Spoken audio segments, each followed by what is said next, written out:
안녕하세요. 일신사입니다. 저희 채널에는 신박한 사연들이 많이 있으니 많은 분들의 구독 부탁드립니다. 이번 사연은 남편 몰래 시어머니를 학대한 아내를 시원하게 쫓아낸 분의 사연인데요. 함께 보시겠습니다. 저는 홀어머니를 모시고 사는 30대 후반 남자입니다.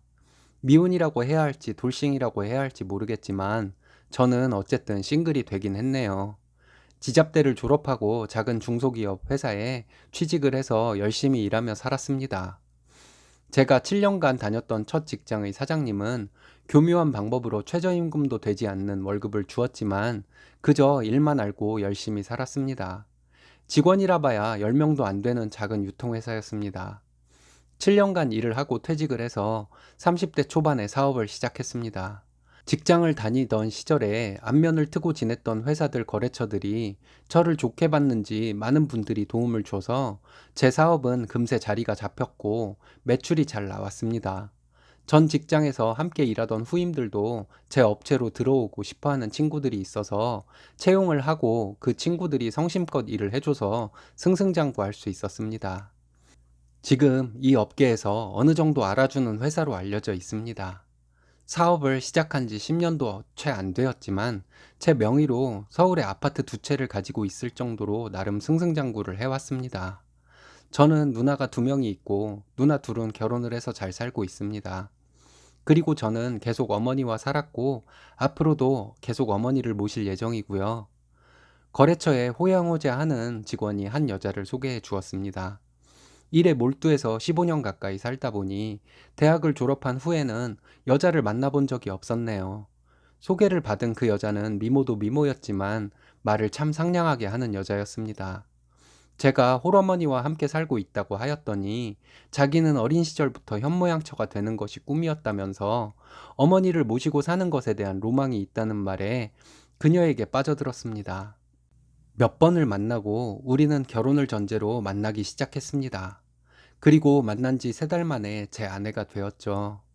연애할 때 아내는 모아놓은 돈도 없었고 집안 사정도 어려웠지만 제가 모아놓은 돈도 어느 정도 있고 아파트도 2채나 가지고 있으니 별 문제는 안 된다고 생각했습니다. 저희는 결혼을 준비하는 과정부터 문제가 발생하기 시작했습니다. 아내는 호텔 웨딩홀에서 하는 결혼식을 원했고 저는 실속 있게 그냥 스몰 웨딩을 하길 원했는데요. 아내의 뜻에 따라 호텔에서 결혼식을 했습니다. 결혼식을 겨울에 해서 웨딩홀이 비수기였던 관계로 그나마 호텔 웨딩홀을 예약할 수 있었습니다. 아내가 원하는 것은 다 해주었습니다. 반지, 패물 모두 꽤 비싼 것들로 해주었고 장인에게는 명품 양복을 한 벌 해드렸고 장모에게는 꽤 유명한 한복집에서 한복을 한 벌 해드렸습니다. 결혼 후에 살 집은 제가 어머니를 모시고 사는 집으로 정해져 있었고 아내는 모은 돈이 없고 처가에서 지원을 해줄 형편도 안 되어서 혼수 같은 것을 아내가 해온 것은 없었습니다. 그냥 저희 집에 있던 가전들 중에서 낡은 것들은 바꾸고 화장실 정도 새로 단장하고 도배장판을 해서 어느 정도 신혼집 분위기가 나도록 꾸몄습니다. 물론 제 돈으로요. 이렇게 결혼을 할 때 모든 비용을 제가 하고도 아깝지 않았던 이유는 저희 어머니를 모시고 살 예정이었기 때문이었습니다. 저는 여자에 관심도 없고 결혼은 저에게는 먼 나라 이야기였는데요. 게다가 제가 신우 2명의 홀시어머니라는 결혼 상대로는 가장 기피하는 남자의 요건을 가지고 있었거든요. 하지만 아내는 첫 만남부터 시부모를 모시고 사는 현모양처가 꿈이었다고 말했고 연애를 하는 동안에도 어머니와 빨리 함께 살고 싶다는 말을 자주 했었습니다. 그래서 이렇게 고마운 사람은 정말 몸만 와주어도 저는 감지덕지 해야 할 일이라고 생각했던 것이죠. 요즘 저와 결혼 상대가 될 세대의 여자분들이 누가 홀시어머니를 모시고 살고 싶어 하겠어요. 그래서 제가 결혼할 때 아내에게 더 맞춰주고 더 노력하려고 했던 것이었습니다. 제가 작은 누나와도 나이 차이가 많이 나는 늦둥이라서 어머니가 연세가 좀 많으십니다. 70대 후반이신데요.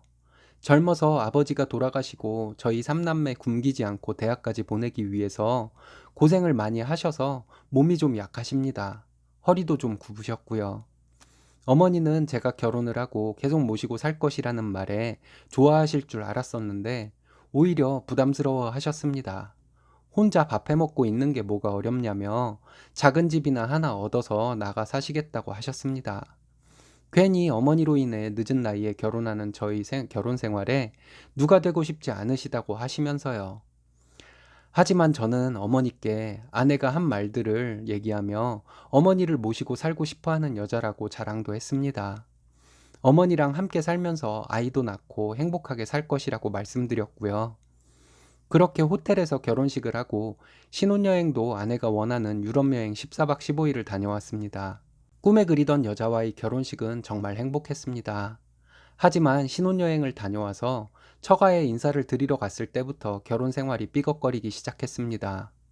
장모는 저에게 그 자리에서 어머니를 언제까지 모시고 살 생각이냐고 물어보더군요.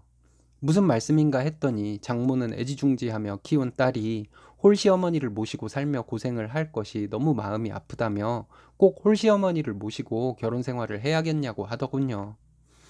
이건 아니다 싶어서 장모님께 결혼 비용도 제가 다 부담을 했고 결혼할 때 아내가 원하는 모든 것을 해주었으며 아내도 저희 어머니를 모시고 사는 것에 대해 동의를 했던 것이라고 말씀을 드렸습니다. 장모와 제가 그런 대화를 나누고 있을 때 아내가 내 편에서 당연히 얘기를 해줄 것이라고 생각했지만 제가 장모의 말에 말대꾸를 한다며 오히려 뭐라고 하더군요. 어쨌든 장인과 장모에게 저희 어머니가 누구를 불편하게 하실 분이 아니시니 걱정 마시라고 말씀드렸습니다. 장모는 저에게 시어머니 존재 자체가 며느리는 불편한 것이라고 하더군요. 우리가 알콩달콩 잘 사는 모습을 보여주면 장모도 마음이 바뀔 것이라고 생각하고 넘겼습니다. 신혼생활을 시작하고 얼마 안 되어서부터 일이 계속 꼬여만 갔습니다. 제가 거래처 사람들과 회식이 있는 날에 아내에게 전화를 해서 양해를 구하고 저녁 차리기 귀찮으면 어머니와 외식을 하라고 했습니다. 아내는 저에게 버럭 화를 내면서 어머니가 아직 낯선데 둘이 밥을 어떻게 먹냐며 처가에 가서 밥을 먹고 있을 테니 회식이 끝나면 데리러 오라고 하더군요. 아직은 어머니와 둘이 있기가 불편할 수도 있겠구나 하며 그냥 넘겼습니다. 며칠 뒤에 집에 퇴근하고 집에 들어갔더니 어머니와 아내가 분위기가 많이 안 좋아 보였습니다. 무슨 일인가 했더니 어머니가 집을 청소하셨는데 아내가 청소를 깨끗이 하지 않는다고 어머니를 구박을 한 거였습니다. 저도 눈이 많이 나빠서 아는데 안경을 쓰지 않고 청소하는 것이랑 안경을 쓰고 청소하는 것이 많이 다릅니다. 어머니가 연세도 있으시고 하니 청소를 할 때 먼지가 잘 안 보여서 깔끔하게 청소를 못 하셨나 봐요. 그것을 가지고 아내는 그렇게 청소를 할 거면 하지를 말지 그게 뭐냐며 어머니에게 화를 냈다고 합니다. 나를 부려먹고 싶으시면 그냥 대놓고 말씀을 하시던가 청소하기 싫으니까 그냥 막 더럽게 청소를 하시잖아 하면서 아내는 씩씩대더군요. 어머니는 죄 지은 사람처럼 아무 말씀 못하고 계시고요. 저는 그때 바보같이 누구의 편도 들지 못했습니다. 이틀 뒤에는 아내가 화가 나서는 저에게 냉장고를 정리를 하라더군요. 자기는 못한다면서요. 냉장고에서 나는 묵은지 냄새가 너무 싫다고 아내는 말했습니다. 냄새가 좀 나긴 하지만 어머니가 해주는 묵은지 김치찌개를 좋아하는 저로서는 어찌해야 할지를 모르겠더군요. 그러면서 아내는 어머니와 함께 살 수 없다며 어머니를 작은 집을 얻어드리자고 했습니다. 신혼여행을 다녀온 지 일주일 만이었죠. 그날부터 저에게 툭하면 어머니와 본인 중에 하나를 선택하라고 체근을 했습니다. 정말 이러지도 못하고 저러지도 못하며 하루하루를 보내고 있었는데 어느 날 퇴근을 해서 집 앞에서 못 들을 것을 들어버렸습니다. 아파트 복도에서 아내가 어머니를 혼내듯이 말하는 것들이 다 들렸습니다. 어머니, 여기도 걸레질 하세요. 저기도요. 어머니, 오늘은 씻으셨어요? 아, 진짜 냄새가 더럽네. 네, 바로 아내가 어머니를 청소시키면서 구박하는 소리였습니다. 저는 머리끝까지 화가 나서 떨리는 손으로 현관 비밀번호를 누르고 집으로 들어갔습니다. 들어갔더니 얼른 어머니의 손에 있던 걸레를 뺏어 들고는 TV와 TV 다이를 닦는 척을 하더군요. 청소를 지금까지 하냐고 아내에게 물었습니다.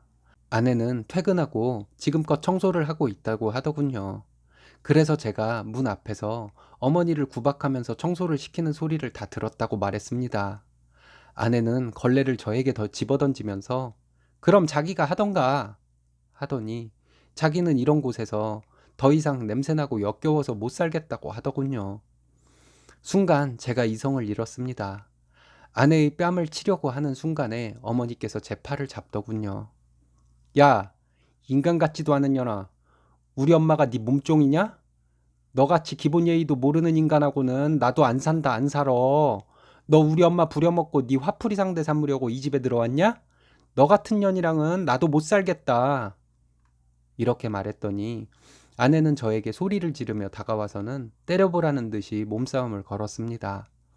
저에게 맞고 경찰에 신고를 하려는 심상 같았어요. 저는 장바구니 가방을 여러 개 가지고 와서 아내의 물건을 모두 담기 시작했습니다. 어머니는 떨고 계시고 아내는 저에게 자기를 내쫓으려고 하는 것이냐며 발광을 하더군요. 그러면서 어머니에게 아내는 이게 다 저 노인네 때문이라며 어머니에게 눈치껏 이 집에서 나가 살았어야 했다는 막말을 했습니다. 저는 아내의 짐이 든 가방과 아내를 집 밖으로 모조리 내보냈습니다.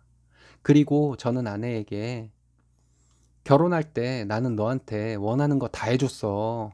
너희 부모님께 용돈도 꽤 드리고 네가 어머니 모시고 산다고 해서 그렇게 다 해주고 결혼한 거야. 내가 너 어디서 보쌈해 왔냐? 어떻게 이렇게 인간이하의 행동을 할 수가 있냐?